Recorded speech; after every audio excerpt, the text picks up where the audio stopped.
Hello dear students, greetings to all. Today we are going to discuss the question answers of chapter 3, How I Taught My Grandmother to Read.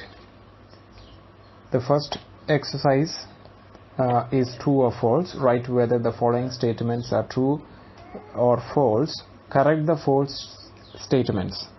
So dear students, there are 7 questions and I hope the students will be able to find the answer by yourself. I will just read out. Triveni was a popular writer in Telugu language. We have to find out whether it is true or false. If it is true, we write the same. If it is false, you have to rewrite it correctly. So students, this true or false, you have to write it in your copy. If it is a true statement, then write the same statement. If it is a wrong statement, then write it correctly. We will just read out all the 7 statements. Triveni was a popular writer in Telugu language. The narrator's grandmother's name was Kristaka. Kashiyatra was the name of the Kannada weekly that the narrator's grandmother used to wait for. The narrator went to her cousin's wedding. The narrator's grandmother regretted not going to school. The narrator's grandmother gave her a gift on her birthday. The narrator knew that her teacher had passed with flying colors. So these are the true or false. So dear students, kindly find out whether the statements are true or false. And next one is the answer the questions.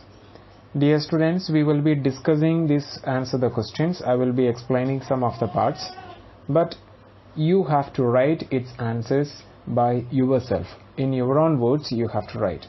We will be discussing and find out the answer from the textbook and then write it in your own sentence. The first one. What did the grandmother discuss with her friends at the temple courtyard?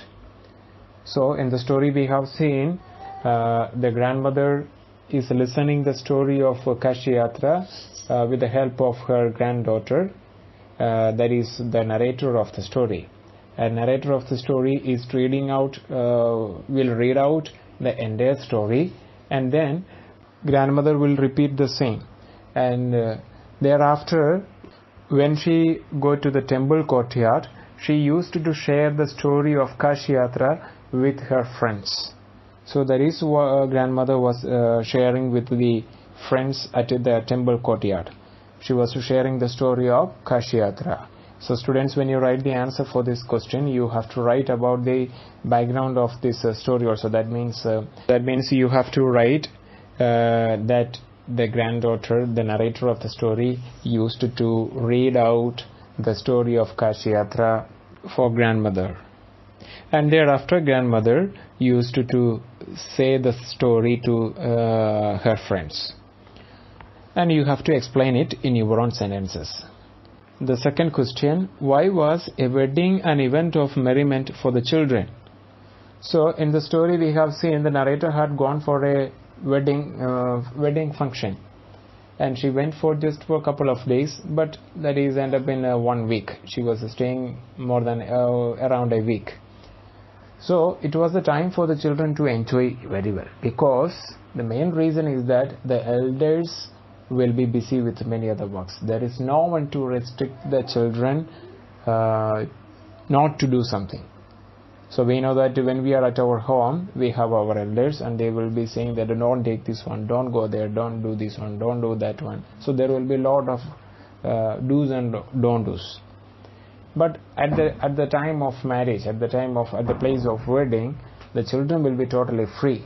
They will not have any restrictions, because there is no one to put any restrictions for them, because all the elders will be busy with their work.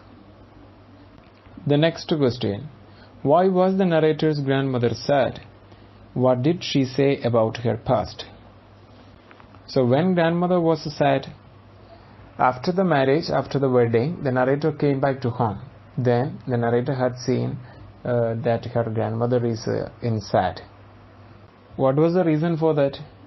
Because when narrator had gone for marriage, the Kashiyatra came as usual, the weekly magazine came as usual, And there was a story of Kashiyatra also, but grandmother was unable to read the story because she didn't go to the school. She is unable to read anything. So that was the main reason why she was in sad. Secondly, the next part of the question is that what did she say about her past? About her past, that we can see in page number 30 and the third paragraph. When I was a young girl, I lost my mother. There was nobody to look after and guide me. My father was a busy man and got married again. In those days, people never considered education essential for girls. So I never went to school. I got married very young and had children. I became very busy later. I had grandchildren and always felt so happy cooking and feeding all of you. At times I used to regret not going to school, so I made sure that my children and grandchildren studied well. So this is a paragraph about grandmother's past. She was telling that she was very young and she lost her mother, and nobody considered education as very important for girls. So what happened? Grandmother got married, and later she had children and then grandchildren, and then thereafter she became totally busy with cooking and feeding the children and everything, and she was so happy with that also. But sometimes she felt very sad also regarding she couldn't go to the school. So because of this reason only, she made sure that all her children and grandchildren were well educated. So that is the story, that is the past about grandmother that she is sharing with the narrator. The next question: what kind of help did the narrator's grandmother ask for? What was the narrator's reaction to it? So here grandmother is requesting to or asking to the narrator to help. And what was the help? To teach the Kannada alphabets. That was the help requested by grandmother. And what was the narrator's reaction to it? Initially the narrator got a little surprised and worried because grandmother is too old, and she says that grandmother, you are at the age of 62 and you want to learn the alphabets.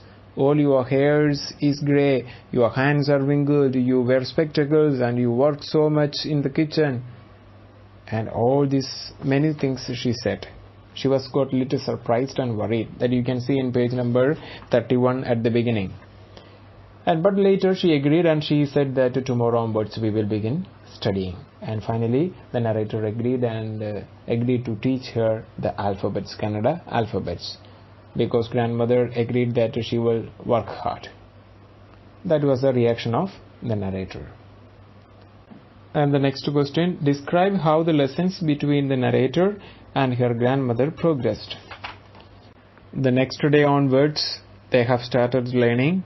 The grandmother started learning and the grandchild started teaching also. The next day, that you can see in page number 31, third paragraph. The next day onwards I started my tuition. Ava was a wonderful student. The amount of homework she did was amazing. She would read, repeat, write and recite, and was her only teacher. I was her only teacher and she was my first student. Little did I know then that one day I would become a teacher. So the lessons. Grandmother learned the lessons of alphabets from the grandchild, and the grandchild learned the lessons to become a teacher.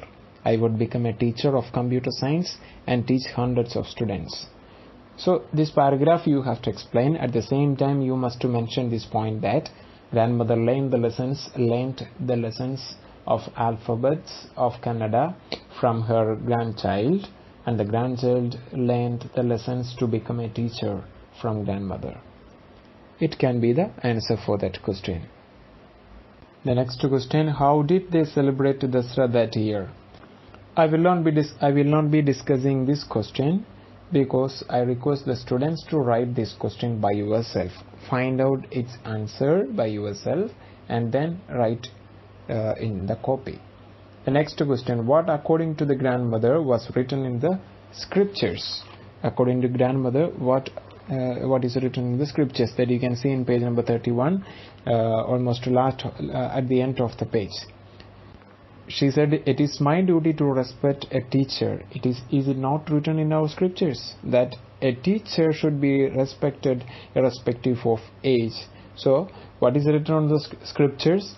It is written on the scriptures that a teacher should be respected irrespective of age. Irrespective means without considering something or being influenced by it. So whether the teacher is a good teacher, or whether the teacher is a lady teacher or a boy gents teacher, or the teacher is a black colored or a tall one or a short one, whatever it is, it can be any. The teacher is a teacher, and we have to respect them.